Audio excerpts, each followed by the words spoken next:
एक हंगामा खेज बाजार, जहां एक गरीब लड़का उमैर अपने घर के लिए दिन रात घड़ियां ठीक करता है। उसकी छोटी सी दुकान में वह एतमाद की इमारत तामीर करता है। लेकिन जब एक अजनबी लड़की जोया एक पुरानी घड़ी का राज लेकर आती है तो उमैर का वक्त एक तूफान में घिर जाता है। क्या उसका सच फतेह याब होगा?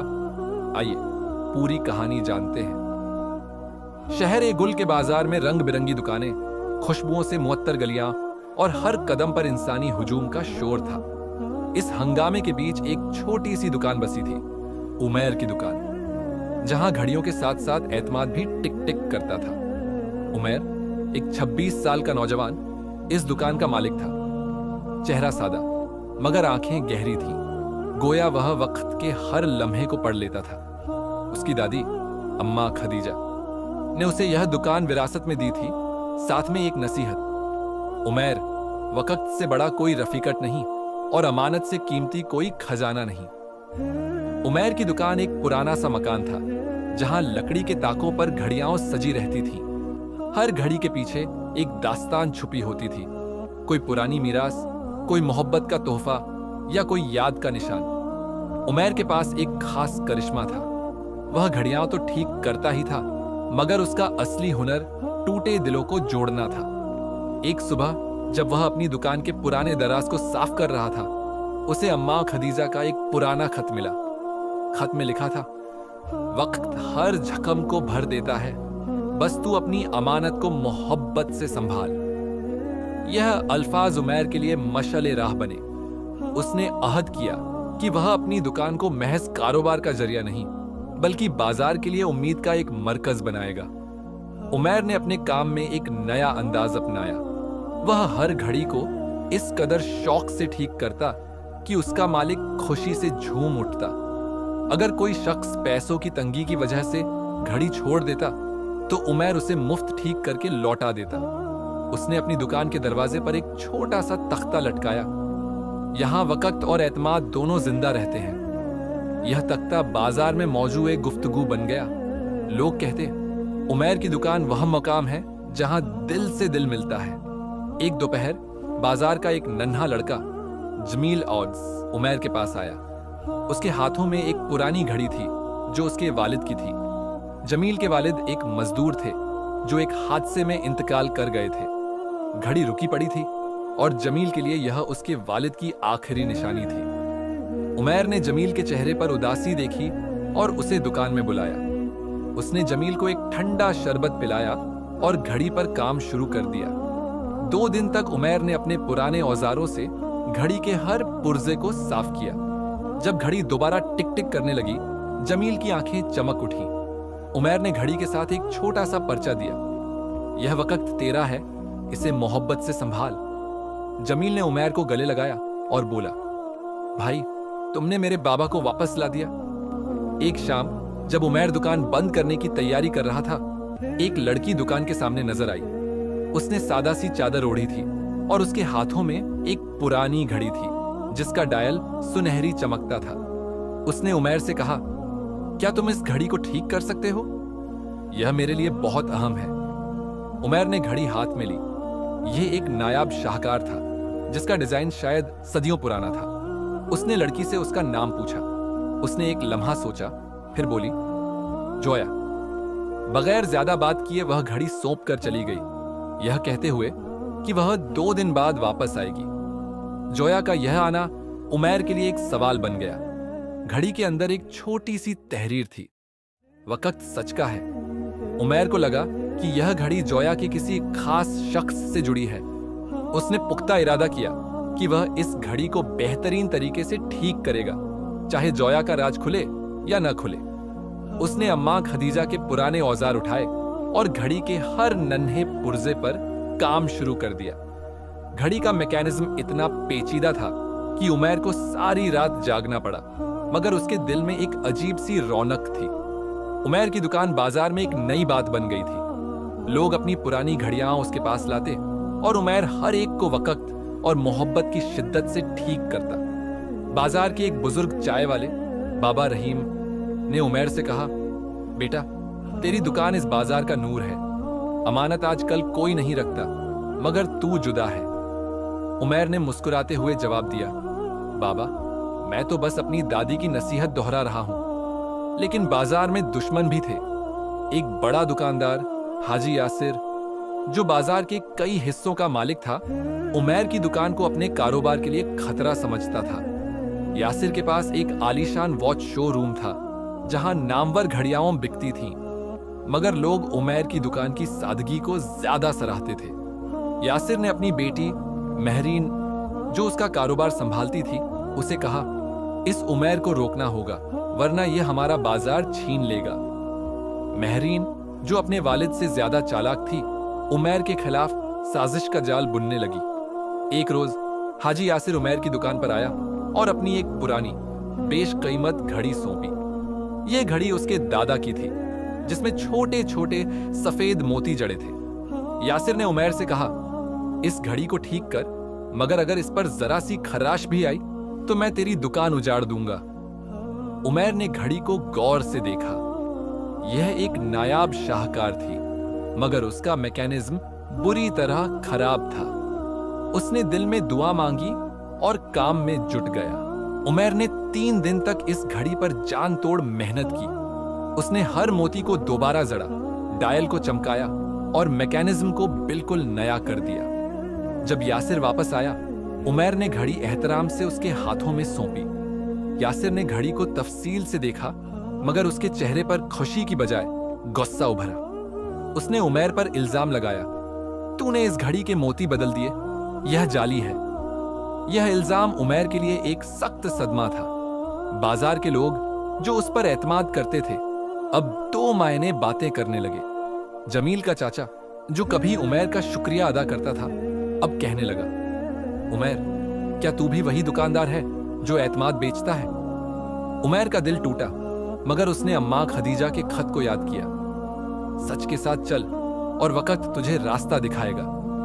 उमैर ने यासिर से कहा, हाजी साहब, मैं इस घड़ी को दोबारा देखता हूं और सच जरूर सामने आएगा। उमैर की दुकान में एक छोटा सा कैमरा था जो उसके काम के वक्त चलता था। उसने फुटेज देखी और तस्दीक की कि उसने घड़ी के मोती नहीं बदले। उसने यह वीडियो बाजार के एक बुजुर्ग सरपंच बाबा शफीक अब्बास के सामने पेश की। यासिर के पास कोई जवाब न था। उसने माफी मांगी और कहा, उमैर, मैं गलत था, तेरी अमानत ने मुझे शिकस्त दे दी। 2 दिन बाद जोया घड़ी लेने वापस आई। उमैर ने घड़ी एहतराम से उसके हाथों में सौंपी। जोया के चेहरे पर एक हल्की सी मुस्कुराहट खिल उठी। उसने कहा, उमैर, तूने न सिर्फ घड़ी ठीक की, बल्कि मेरी एक याद को जिंदगी बख्शी।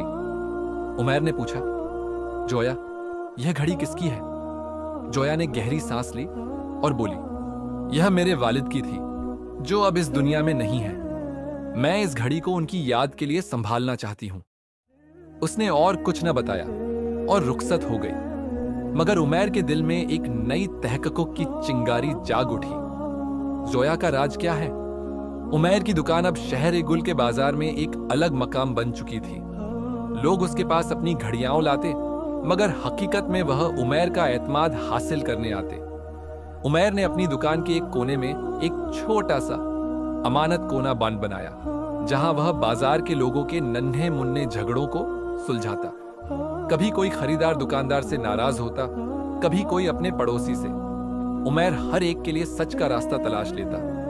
उसका एक उसूल था, दिल से सुनो, सच से बोलो। दुकान के सामने एक छोटा सा मैदान था जहां बाजार के बच्चे खेलते थे। उमैर ने उनके लिए एक नन्ही सी वक़्त की क्लास बच शुरू की, जहां वह उन्हें घड़ियां ठीक करने के साथ अमानत और मेहनत के सबक सिखाता। जमील, जो अब उमैर का छोटा सा रफीक बन चुका था, हर रोज क्लास में आता और अपनी नन्ही सी नोटबुक में नए डिजाइन बनाता। उमैर उससे कहता, जमील, घड़ी बनाना एक फन है, मगर एतमाद बनाना जिंदगी है। एक सुबह जब उमैर अपनी दुकान का शटर उठा रहा था, जोया दोबारा आई। इस बार उसके हाथों में एक और घड़ी थी, जो पहली से भी ज्यादा कदीम थी। उसने कहा, उमैर, क्या तुम इस घड़ी को भी ठीक कर सकते हो? यह मेरी मां की है। उमैर ने घड़ी को गौर से देखा। उसके क्रिस्टल पर एक नन्हा सा शिकाफ था और उसका मैकेनिज्म गोया वक्त के साथ ठहर सा गया था। उमैर ने पूछा, जोया, यह घड़ियां इतनी अजीज क्यों हैं? जोया ने एक लम्हे के लिए निगाहें नीची की, फिर बोली, हर घड़ी मेरे खानदान की एक दास्तान है। मैं उन्हें जिंदगी देना चाहती हूं। वह बगैर ज्यादा कुछ कहे रुखसत हो गई। जोया का यह राज उमैर के लिए एक नई उलझन बन गया। उसने घड़ी पर काम शुरू किया तो उसे एक छोटा सा पर्चा मिला जो घड़ी के पीछे छुपा था। पर्चे पर लिखा था, सच का वक्त हमेशा आता है। उमैर ने सोचा कि शायद जोया अपने खानदान के किसी गम से गुजर रही है। उसने अम्मा खदीजा के पुराने खाके तलाश किए जिनमें कदीम घड़ियों के डिजाइन थे और घड़ी के हर पुर्जे को नए सिरे से जोड़ा। हाजी यासिर का इल्जाम तो खत्म हो चुका था, मगर उसकी बेटी महरीन उमैर के खिलाफ नई साजिश रच रही थी। उसने सोचा कि उमैर का एतमाद तोड़ने का एक ही रास्ता है, उसे बदनाम करना। उसने बाजार के कुछ छोटे दुकानदारों को अपने साथ मिला लिया और अफवाह फैलाई कि उमैर अपनी दुकान में सस्ती जाली घड़ियां बेचता है। उसने एक पुरानी घड़ी जिस पर उमैर का नाम लिखा था बाजार के एक कोने में छुपा दी और लोगों को बताया कि उमैर ने यह घड़ी बेची है। यह अफवाह बाजार में आग की तरह फैल गई। लोग जो उमैर की तारीफ के पुल बांधते थे अब उस पर शक करने लगे। बाबा रहीम ने उमैर से कहा, बेटा, बाजार एक अजीब दुनिया है, यहां लोग जल्दी बदल जाते हैं। उमैर ने जवाब दिया, बाबा, मैं अपने काम से अपना सच साबित करूंगा। उसने अपनी दुकान के सामने एक नया तख्ता लटकाया। सच का वक्त यही है। उमैर ने अपने अमानत कोने को और पॉयल कर दिया। एक रोज बाजार के एक दुकानदार असद भाई और उनके पड़ोसी नईम चाचा उमैर के पास आए। असद भाई का दावा था कि नईम चाचा ने उनका सामान चुराया, जबकि नईम चाचा कहते थे कि असद झूठ बोल रहा है। उमैर ने दोनों की बातें गौर से सुनी, उनके गवाहों से सवालात किए और फिर फैसला सुनाया कि दोनों एक दूसरे से माफी मांगे और अपना सामान आपस में बांट लें। दोनों खुश हुए और अमानत कोना अब बाजार का एक लाजमी हिस्सा बन गया। मगर महरीन का मंसूबा जारी था। उसने एक बड़ा झूठ रचा। उसने बाबा शफीका बाजार के सरपंच की एक कदीम घड़ी चुराई और उसे उमैर की दुकान के करीब छुपा दी। फिर अफवाह फैलाई कि उमैर ने यह घड़ी चुराई है। जब बाबा शफीका को इसकी खबर मिली, वह गुस्से से उमैर की दुकान पर आए और बोले, उमैर, मैंने तुझ पर इतना एतमाद किया और तूने मेरी घड़ी चुराई। इस दौरान जोया अपनी दूसरी घड़ी लेने आई। जब उसने उमैर की दुकान के बाहर लोगों की भीड़ देखी, वह ठिठक गई। उमैर ने जोया को अंदर बुलाया और घड़ी सौंप दी। जोया ने घड़ी हाथ में ली और बोली, उमैर, मैं बाजार में तेरी अफवाहें सुन रही हूं, मगर मेरा तुझ पर यकीन है क्योंकि तूने मेरी घड़ी के साथ मेरा एतमाद भी ठीक किया। जोया के यह अल्फाज उमैर के लिए नई कुव्वत बन गए। उमैर ने बाबा शफीकत के इल्जाम का जवाब देने के लिए अपनी दुकान के कैमरे की फुटेज तलाश की। इसमें साफ दिखाई दे रहा था कि महरीन ने घड़ी छुपाई थी। उमैर ने यह सब बाजार के लोगों के सामने पेश कर दिया। महरीन के पास कोई जवाब न था। उसने माफी मांगी और कहा, उमैर, मैंने तुझे गलत समझा। उमैर ने जवाब दिया, महरीन, मैं तुझे माफ करता हूं, मगर अपने काम में सच्चाई ला। यह बाजार हम सबका है। बाबा शफीक ने उमैर को गले लगाया और कहा, बेटा, तूने मेरी इज्जत वापस दी। उमैर की दुकान अब शहर गुल के बाजार का एक चमकता सितारा थी। लोग कहते कि उमैर का वक्त सिर्फ घड़ियां नहीं बल्कि जिंदगी का एतमाद बेचता है। एक रोज जोया तीसरी बार उमैर की दुकान पर आई। इस बार उसके हाथों में एक कदीम डिब्बा था जिसमें कई नन्ही मुन्नी घड़ियां थीं। उसने उमैर से कहा, उमैर, अब मैं तुझे अपनी पूरी दास्तान सुनाना चाहती हूं। उमैर ने जोया को अपनी दुकान के एक कोने में बिठाया और उसकी बात गौर से सुनी। जोया ने बताया कि वह एक छोटे से देहात से थी जहां उसके वालिद और मां घड़ियों का एक नन्हा सा कारखाना चलाते थे। उनका ख्वाब था कि उनकी घड़ियां न सिर्फ वक्त बताए बल्कि लोगों के दिलों में एतमाद जगाए। मगर एक भयानक आग ने उनके कारखाने को तबाह कर दिया और इस आग में जोया के वालिद और मां दोनों इंतकाल कर गए। जोया, जो उस वक्त सिर्फ 15 बरस की थी, अपने खानदान की घड़ियां लेकर शहर गुल आई। मगर यहाँ उसे कोई सहारा न मिला। वह तन्हा थी और उसकी घड़ियां उसके खानदान की आखिरी निशानी थी। जब उसने उमैर्स की दुकान के बारे में सुना तो उसे यकीन हुआ कि शायद उमैर्स उसके खानदान के ख्वाब को हकीकत में बदल सकता है। जोया ने डिब्बा खोला जिसमें उसके वालिद और मां की बनाई हुई घड़ियां थीं।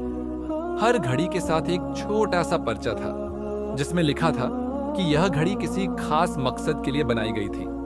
कोई मोहब्बत के लिए, कोई उम्मीद के लिए, कोई सब्र के लिए। जोया ने कहा, उमैर, यह घड़ियां बाजार के लोगों के लिए हैं। इन्हें बांट दो ताकि मेरे खानदान का ख्वाब जिंदा हो। उमैर ने जोया के हाथ थामे और कहा, जोया, यह घड़ियां अब सिर्फ तेरी नहीं, पूरे बाजार की अमानत हैं। हाजी यासिर ने एक आखिरी साजिश रची। उसने बाजार के एक बड़े हिस्से को खरीदने का मंसूबा बनाया जिसमें उमैर की दुकान भी शामिल थी। उसने शहर के अहमदों को रिश्वत का लालच दिया और उमैर की दुकान खाली करने का नोटिस भिजवा दिया। बाजार के लोग इस बात से खफा थे, मगर यासिर के पास ताकत थी। उमैर के लिए यह उसका सबसे बड़ा इम्तिहान था। उमैर ने बाजार के लोगों को एक छोटे से मैदान में जमा किया और कहा, यह दुकान मेरी नहीं, हम सबकी है। अगर हम मिलकर लड़े तो कोई हमें शिकस्त नहीं दे सकता। जोया भी उमैर के साथ कंधे से कंधा मिलाकर खड़ी थी। उसने अपने खानदान की घड़ियां बाजार के लोगों में तकसीम कर दी और बोली, यह घड़ियां एतमाद की निशानी है। आज हम अपने बाजार के लिए खड़े हैं। जमील, बाबा रहीम, बाबा शफीकत और बाजार का हर शख्स उमैर के साथ आ खड़ा हुआ। उमैर ने अपने अमानत कोने के जरिए एक बड़ा जुलूस मुनकिद किया जहां बाजार के लोग अपने हक के लिए आवाज बुलंद करते हैं। जोया ने शहर के एक साहिफे को बुलाया जो उमैर की दुकान की दास्तान अखबार में शाया करने वाला था। जब यह खबर पूरे शहर में फैल गई तो लोग उमैर की हिमायत में सड़कों पर निकल आए। इतना दबाव पड़ा कि अहमदों ने यासिर का मंसूबा रद्द कर दिया। यासिर ने आखिर में उमैर के सामने सर झुकाते हुए कहा, उमैर, तूने मुझे सिखाया कि एतमाद पैसों से बड़ा होता है। उमैर की दुकान अब शहर की शान बन चुकी थी। जोया ने उमैर के साथ मिलकर एक अनोखा सिलसिला शुरू किया, वक्त का मेला, जहां बाजार के लोग अपनी घड़ियां और उनसे जुड़ी कहानियां एक दूसरे से बांटते। हर घड़ी के साथ एक छोटा सा तख्ता लगा होता जिस पर लिखा होता, यह वक्त भरोसे का है। बाजार अब सिर्फ सौदा सुल्फ की जगह नहीं रहा था। लोग अब एक खानदान की तरह रहने लगे थे। उमैर का अमानत कोना रोज नए रिश्तों की डोर बनता था। एक शाम उमैर अपनी दुकान के बाहर बैठा था जब उसने अम्मा खदीजा का पुराना खत दोबारा पढ़ा। इस खत में एक आखिरी बात लिखी थी, वक्त का नूर वही फैलाता है जो दिल से जीता है। उमैर की निगाह जोया पर पड़ी जो अब वक्त के बाग में बच्चों को घड़ियां सिखाती थी। इस लम्हे में उमैर ने महसूस किया कि उसकी अमानत ने न सिर्फ उसकी दुकान को जिंदा रखा बल्कि एक नई दुनिया को जन्म दिया। आज उमैर का वक्त एक कहानी बन चुका है जो शहर ए गुल के हर दिल में धड़कता है। लोग कहते हैं कि वहां वक्त नहीं, भरोसा मिलता है। उमैर अब भी वही सादा सच्चा नौजवान है जो हर सुबह अपनी दुकान खोलता है, अपने काम में दुआ मांगता है और सच्चाई के रास्ते पर चलता है। जोया अब इस बाजार का हिस्सा है और उसके खानदान का ख्वाब हर घड़ी के साथ सांस लेता है। उमैर का एक ही पैगाम है, अमानत और इंसाफ के साथ जियो और वक्त तुम्हारा नूर बन जाएगा। अगर आपको यह वीडियो पसंद आई हो तो लाइक करें, चैनल को सब्सक्राइब करें और बेल आइकन दबाएं ताकि नई कहानियां आप तक सबसे पहले पहुंचें।